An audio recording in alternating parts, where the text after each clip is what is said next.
ছোটবেলায় শিখেছি তুমি কারো ক্ষতি না করলে কেউ তোমার ক্ষতি করবে না। বাস্তবে শিখেছি তুমি যার ভালো চাইবে সে সবার আগে তোমার ক্ষতি করবে। তাদের কখনো ক্ষমা করা উচিত না যারা মানুষের দুর্বলতার সুযোগ নিয়ে নিজের স্বার্থ হাসিল করে। মানুষ হেরে যায় নাম্বার 1 টাকার কাছে, নাম্বার 2 ভালোবাসার কাছে, নাম্বার 3 সময়ের কাছে, নাম্বার 4 বিবেকের কাছে, নাম্বার 5 বন্ধুত্বের কাছে, নাম্বার 6 অবশেষে মরণের কাছে। অন্ধের দেশে আয়না বিক্রি করা আর বিশ্বাসঘাতককে বিশ্বাস করা একই ব্যাপার। কাউকে ধোঁকা দিতে পারলে ভেবো না সে বোকা ছিল, মনে রাখবে সে তোমাকে বিশ্বাস করেছিল যার যোগ্য তুমি ছিলে না। শরীর আর সম্পত্তি নিয়ে কখনো গর্ব করতে নেই, কারণ অসুস্থতা আর দরিদ্রতা কাউকে বলে আসে না। অপমানিত স্থানে কখনো দ্বিতীয়বার ফিরবেন না। যোগাযোগের তৃষ্ণায় মারা যাবেন, তবুও যোগাযোগ করবেন না। আবারও বলছি, কখনোই না।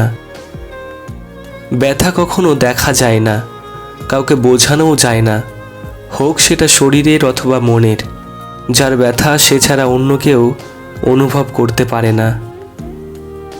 এক স্ত্রী তার স্বামীকে বলল, তোমাকে হয় তোমার মাকে ছাড়তে হবে, নয়তো আমাকে। এবার তুমি ঠিক করো কাকে ছাড়বে। স্বামী বলল, আমি তোমাকে ছাড়ব, কারণ আমি চাই না আমার ছেলেও একদিন বইয়ের জন্য তার মাকে ছাড়ুক। আজকাল কথা কম বলতেই বেশি ভালো লাগে, কারণ আমি জানি কথা বোঝার মতো মানুষের সংখ্যা খুবই কম, কিন্তু আঘাত করা মানুষের সংখ্যা অনেক বেশি। তুমি যদি মানুষের দোষ ধরতে চাও তবে কখনো ভালোবাসার সময় পাবে না। যে কোনো অন্যায়ের পরিস্থিতিতে আপনি যদি নিরপেক্ষ থাকেন তবে আপনি নিপীড়কের পক্ষ নিয়েছেন। যাকে ভালোবাসো তাকে বেঁচে থাকতেই সুখ দিও, কারণ তাজমহল সারা পৃথিবী দেখলেও মমতাজ দেখেনি। যে মেয়েটা আপনার বুকে ঘুমায় সে আপনার কন্যা, যে মেয়েটা আপনার পাশে ঘুমায় সে আপনার বউ, যে মেয়েটা আপনার পাশের রুমে ঘুমায় সে আপনার আদরের ছোট বোন, আর যে মেয়েটা আপনার ঘুমের জন্য নিজের ঘুম নষ্ট করে সে আপনার মমতাময়ী মা। তাহলে রাস্তায় আপনার পাশ দিয়ে হেঁটে যাওয়া মেয়েটা মাল হয় কিভাবে? আপনার পাশ দিয়ে হেঁটে যাওয়া মেয়েটাও তো কারো না কারো ভালোবাসার মানুষ, কন্যা, বউ, কারো আদরের ছোট বোন। তাই সবাইকে বলছি, কোনো মেয়েকে বাজে কথা বা বাজে মন্তব্য করবেন না। আবেগ দিয়ে নয়, বিবেক দিয়ে কিছু বলবেন। স্ত্রীকে কষ্ট দিচ্ছেন, অবহেলা করছেন, যত পারেন করেন, কিন্তু মনে রাখবেন আপনার এই শক্তি আর প্রতিপত্তি চিরদিন থাকবে না। তখন শেষ বয়সে আপনাকে এক গ্লাস জল হাতে দেওয়ার জন্য এই অবহেলিত স্ত্রীকে ছাড়া আর কাউকেই পাশে পাবেন না। স্বামীর ভুলে কখনো রাগ করতে নেই, কারণ সে জীবনে ভুল করেছিল বলেই আপনি তার স্ত্রী। শিক্ষিত ছেলেরা পড়ালেখা শেষে যতদিনে চাকুরির পেছনে দৌড়ায়, অশিক্ষিত ছেলেরা বিয়ে করে ততদিনে বউ বাচ্চা নিয়ে নিশ্চিন্তে দিন কাটায়।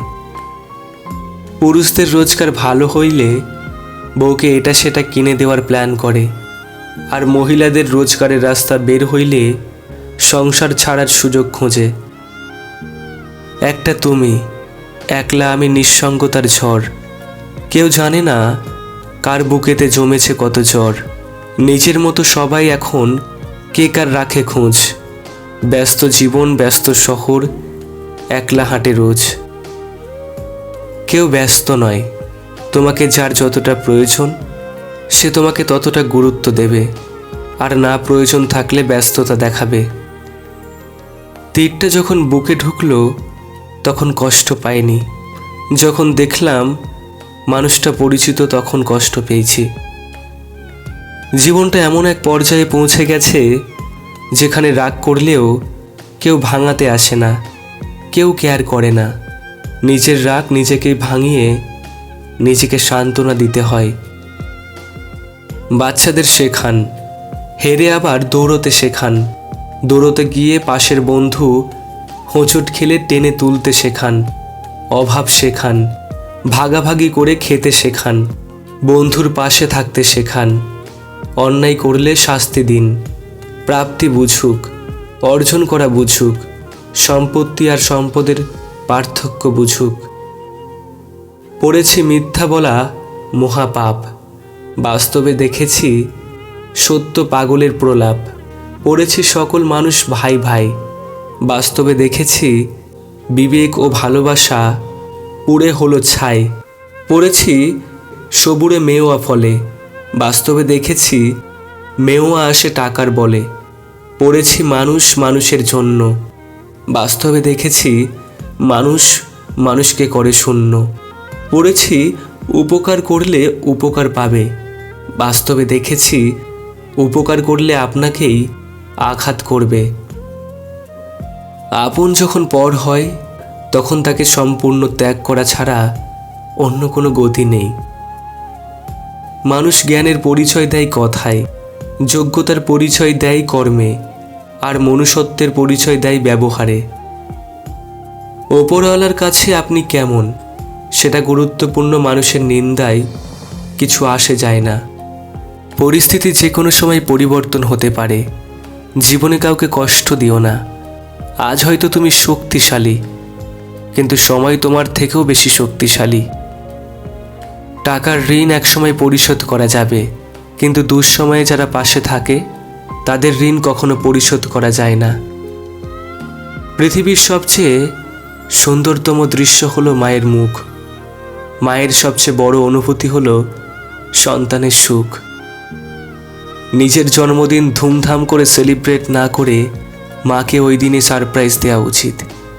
কেননা এই দিনে আমরা কেবল দুনিয়াতে এসেছি, কিন্তু নিজের জীবন বাজি রেখে আমাদের জন্ম দিয়েছেন আমাদের মা। যে দেহে আজ সাজসজ্জার বাহার, সেই দেহই হবে একদিন শ্মশানে চিতার আগুনে আহার। মেয়েরা তার চরম শত্রুকেও একদিন ক্ষমা করে দেয়, কিন্তু তার প্রেগনেন্সির সময় যে তাকে একটু কষ্ট দিয়েছে তাকে কোনোদিনও ক্ষমা করে না। কেউ আপনাকে ছোট করে কথা বলে আনন্দ পেলে তার সঙ্গে তর্কে জড়াবেন না। আঘাত করলে আপনিও উল্টে তাকে আঘাত করতে যাবেন না। মনে রাখবেন, কেউ আপনাকে তার চেয়ে বেশি আঘাত দিতে পারবে না, যতটা না ভগবান চান। হয়তোবা এটা আপনার ধৈর্যের পরীক্ষা। আমরা ছেলে, আমাদের নিজের জন্য ভাবার আগে নিজেদের জন্য ভাবতে হয়। বাস্তবে প্রিয়জন বলে কিছু হয় না, প্রয়োজনই মানুষকে একে অপরের প্রিয়জন বানায়।